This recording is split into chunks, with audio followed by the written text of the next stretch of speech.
Magandang araw, mahal kong kapatid sa paglalakbay na ito. Hindi ba nakakakaba ang mga balita ngayon?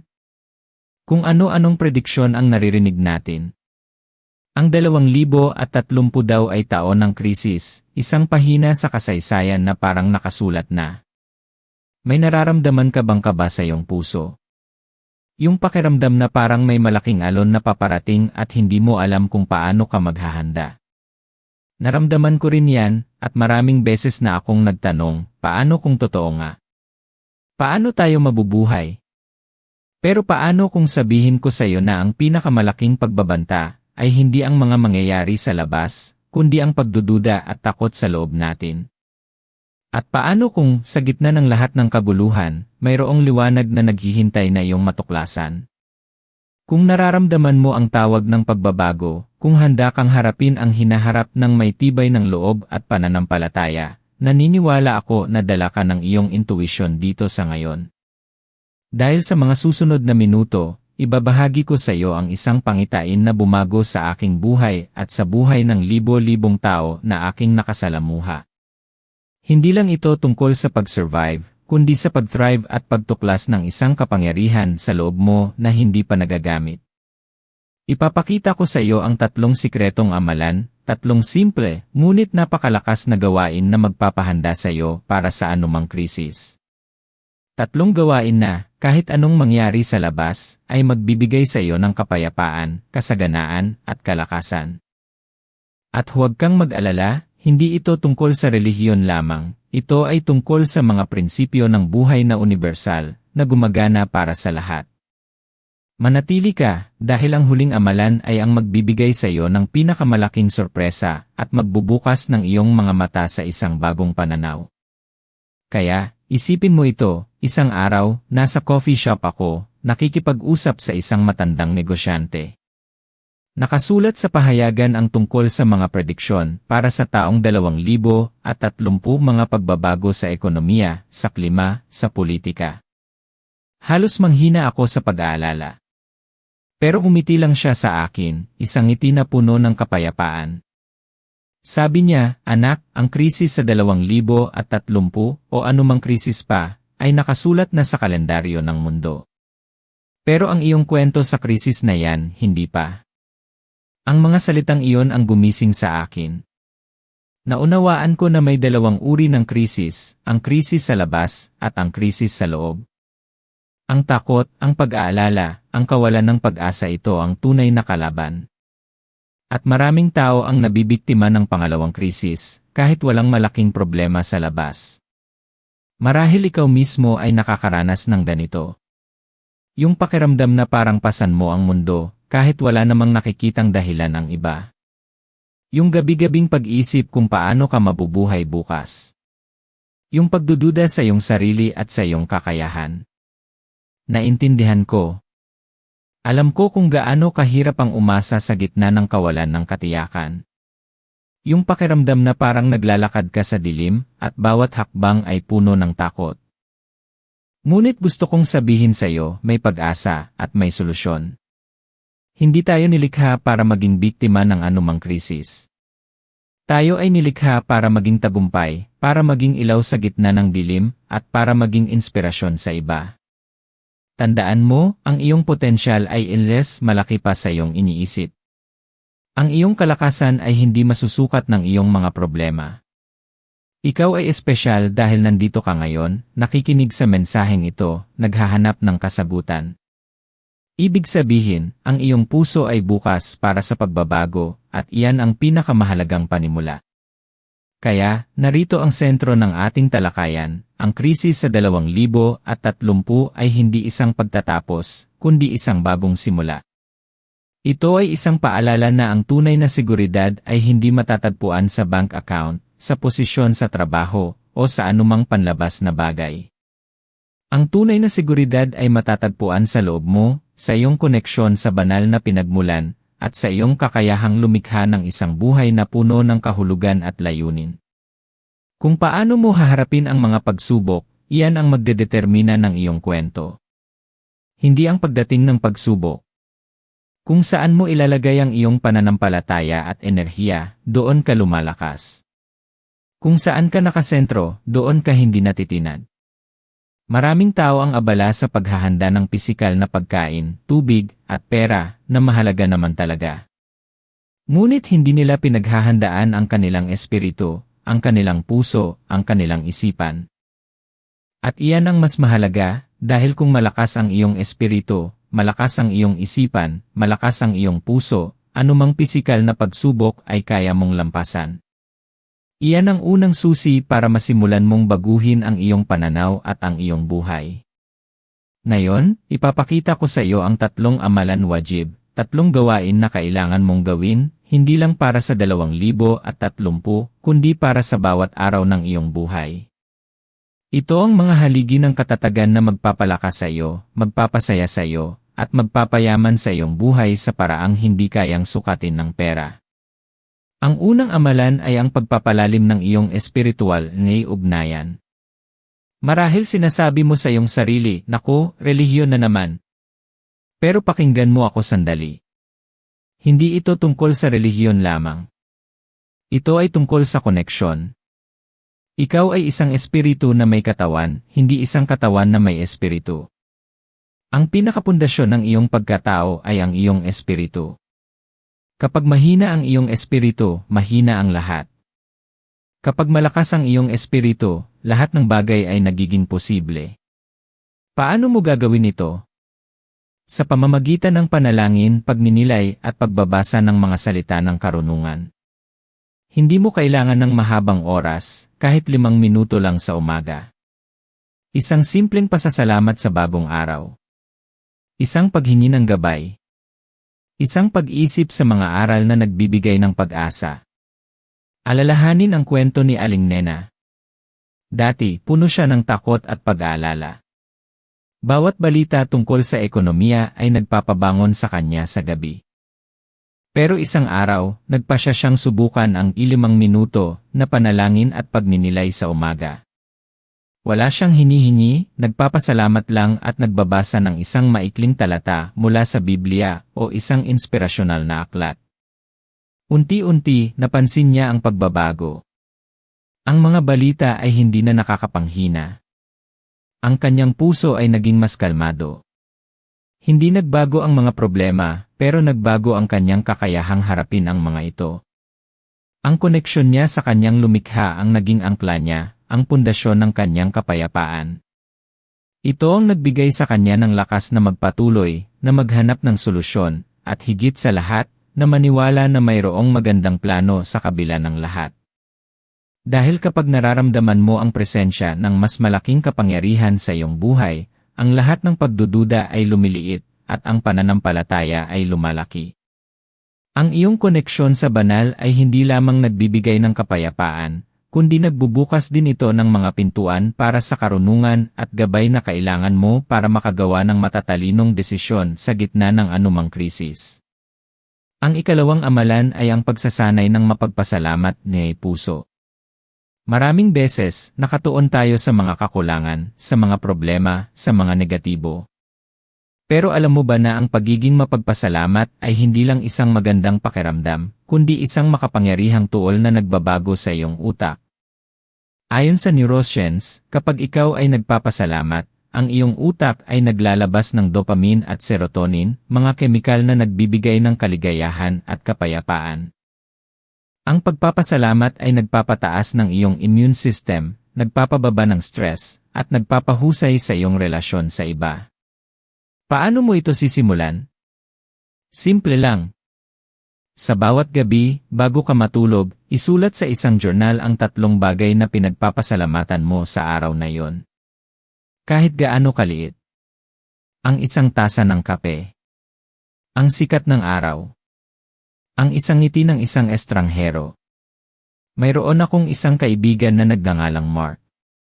Nalubog siya sa utang, nawala ng trabaho, at pakiramdam niya ay wala ng saysay ang buhay. Iminungkahi ko sa kanya ang gratitude journal. Una, nag-aalangan siya. Paano ako magpapasalamat wala naman akong maipagpasalamat? Pero sinubukan niya. Nagsimula siya sa mga basic, nagpapasalamat ako at may bubong ako sa ulo. Nagpapasalamat ako at may tubig akong naiinom. Unti-unti, nakakita siya ng mas maraming bagay na pagpapasalamatan. Ang kanyang lumang aso. Ang isang butil ng bigas sa kanyang plato. Ang hangin na kanyang nilalanghap. Sa loob ng ilang linggo, napansin niya ang isang pagbabago sa kanyang pananaw. Hindi nawala ang mga problema, pero nagbago ang kanyang paraan ng pagtingin sa mga ito. Nakakita siya ng mga pagkakataon, mga solusyon, na hindi niya nakita noon.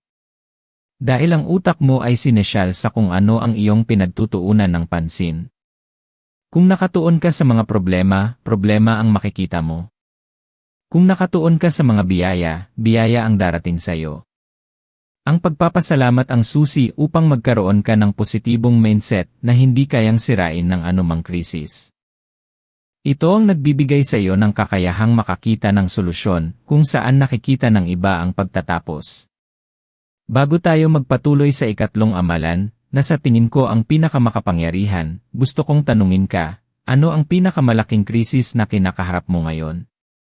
Sabihin sa akin sa mga komento kung saan ka nanonood at kung ang mensaheng ito ay pumupukaw sa iyong puso. Malaking tulong ito para maunawaan ko ang ating pamilya dito at makagawa pa ng mas nakapagbabagong nilalaman. Ang pagbabahagi ng iyong saloobin ay hindi lang nakakatulong sa akin, kundi nakakatulong din sa iba na makaramdam na hindi sila nag-iisa sa kanilang mga pinagdadaanan. Ito ay isang komunidad na nagtutulungan, nagbibigayan ng lakas at inspirasyon. Kaya huwag kang mag-atubiling magbahagi dahil ang iyong kwento ay mahalaga. Ngayon, narito na ang ikatlong amalan, ang pinakamakapangyarihan sa lahat, ang magbubukas ng iyong mga mata sa isang bagong dimensyon ng kasaganaan at layunin, denhi pagtatanim ng binhi ng kabutihan ili pagbabahagi. Sinasabi ng marami kapag may krisis, kailangan mong mag-ipon. Mag-ipon ng pagkain, pera, at lahat ng bagay para sa iyong sarili. Pero alam mo ba na ang pinakamabilis na paraan upang mawalan ng anumang bagay ay ang kumapit dito ng mahigpit? At ang pinakamabilis na paraan upang tumanggap ng higit pa ay ang magbigay. Ito ay isang universal na prinsipyo. Kung ano ang iyong itinatanim, iyon ang iyong aanihin. Kung nagtatanim ka ng kabutihan, kabutihan ang babalik sa iyo. Kung nagbibigay ka, tatanggap ka ng higit pa. Isipin mo ang kwento ng isang maliit na baryo. Dumating ang malakas na bagyo, nasira ang mga pananim, at nagutom ang marami. Ang bawat pamilya ay may kaunting naipon, pero hindi sapat para sa lahat. Sa halip na magkanya-kanya, nagpasya ang bawat isa na magbahagi ng kahit na maliit na parte ng kanilang naipon. Ang mga mayroon ay nagbigay sa mga wala. Ang mga may alam magluto ay nagluto para sa lahat. Ang mga may lakas ay nagtulungan sa pag-ayos ng mga bahay. Hindi sila umasa sa labas. Sila mismo ang lumikha ng solusyon. At alam mo ba kung ano ang nangyari? Hindi lang sila nakaligtas kaya nila. Naging ilis malakas ang kanilang komunidad. Nakita nila ang tunay na halaga ng pagkakaisa, ng pagmamalasakit, ng pagbibigay. Ang kanilang espiritu ay nakakabalik muli at naging inspirasyon. Ang pagtatanim ng binhi ng kabutihan ay hindi lang tungkol sa pagbibigay ng pera. Ito ay tungkol sa pagbibigay ng iyong oras, ng iyong talento, ng iyong ngiti, ng iyong pakikinig. Ang pagbibigay ng iyong presensya. Kapag ikaw ay nagbibigay, hindi lang ang tumatanggap ang nakikinabang. Ikaw mismo ang mas nakikinabang. Dahil ang pagbibigay ay nagpapalabas ng oxytocin, ang love hormone, na nagpapataas ng iyong pakiramdam ng koneksyon at layunin. Nagbibigay ito ng sense ng kahulugan sa iyong buhay. Sa gitna ng krisis, ang pagbibigay ang magpapaalala sa iyo na ikaw ay may kakayahang gumawa ng pagbabago, na ikaw ay mahalaga, at na ang iyong buhay ay mayroong mas malaking layunin. Ang pagtatanim ng binhi ng kabutihan ay ang iyong pananggalang laban sa pakiramdam ng kawalan ng kapangyarihan. Ito ang nagpapaalala sa iyo na mayroon kang kontrol sa kung ano ang iyong ipinapadala sa mundo, at kung ano ang iyong ipinapadala, iyon din ang babalik sa iyo. Ito ang iyong pamana, ang iyong ambag sa mas magandang kinabukasan. Ang 2030 ay hindi ang katapusan ng mundo. Ito ay ang paanyaya upang magising. Upang bumalik sa mga simpleng katotohanan ng buhay na madalas nating nakakalimutan. Ang pagpapalalim ng iyong espiritual na ugnayan, ang pagsasanay ng mapagpasalamat na puso, at ang pagtatanim ng binhi ng kabutihan at pagbabahagi ito ang iyong tatlong sandata laban sa anumang krisis. Ito ang iyong mga susi sa isang buhay na puno ng kapayapaan, kasaganaan at layunin. Hindi mo kailangang maghintay para sa 2030. Simulan mo ito ngayon. Simulan mo sa maliit na paraan.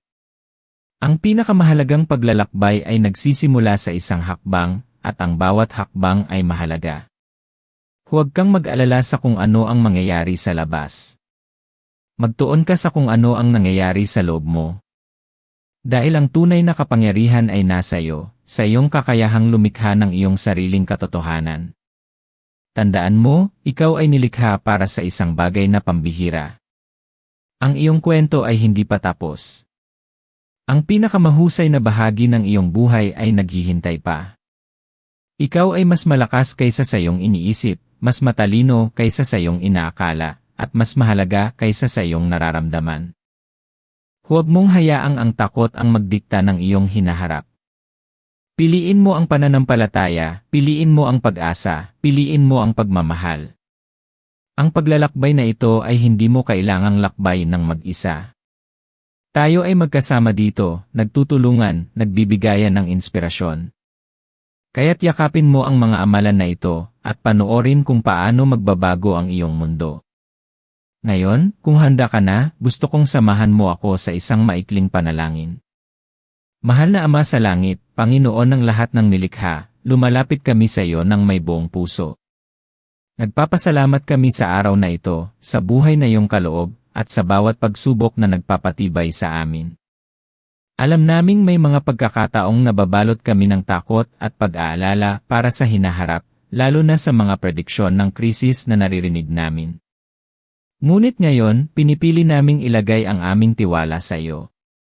Hinihiling namin, Ama, na palalimin mo ang aming espiritual na ugnayan sa iyo. Turuan mo kaming manalangin ng may puso, magnilay sa iyong mga salita, at hanapin ang iyong presensya sa bawat sandali. Bigyan mo kami ng kapayapaan na lumalampas sa lahat ng pag-unawa, isang kapayapaan na nagmumula sa pagkaalam na ikaw ang aming angklang hindi kailanman magpapabaya. Patuloy mo kaming turuan, Panginoon, na maging mapagpasalamat. Buksan mo ang aming mga mata upang makita ang iyong mga biyaya, kahit sa gitna ng pagsubok. Tulungan mo kaming pahalagahan ang mga simpleng bagay, ang bawat hininga, ang bawat sandali ng kaligayahan, at bawat pagsubok na nagiging aral. Naway ang aming puso ay mapuno ng pasasalamat upang ang positibong enerhiya ay patuloy na dumaloy sa aming buhay. At panghuli, Ama, gabayan mo kami upang maging binhi ng kabutihan at pagbabahagi sa mundong ito. Naway ang aming mga kamay ay maging instrumento ng iyong pagmamahal, ang aming mga salita ay magbigay ng pag-asa, at ang aming buhay ay maging patunay ng iyong kabutihan. Tulungan mo kaming magbigay ng walang pag-aalinlangan, at paniwalaan na ang tunay na kasaganaan ay matatagpuan sa paglilingkod sa iba.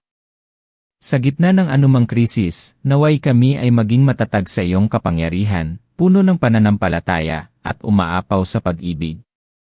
Protektahan mo kami at ang aming mga pamilya, bigyan mo kami ng karunungan na gumawa ng matatalinong desisyon, at patuloy mo kaming akayin sa iyong liwanag.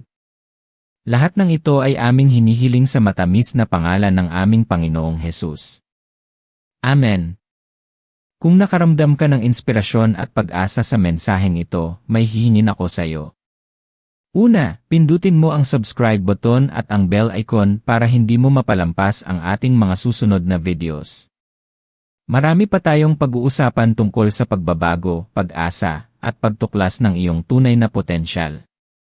Pangalawa, ibahagi mo ang video na ito sa isang tao na sa tingin mo ay nangangailangan marinig ang mensaheng ito. Maaaring isang kaibigan, kapamilya, o kahit isang estranghero na naghahanap ng liwanag.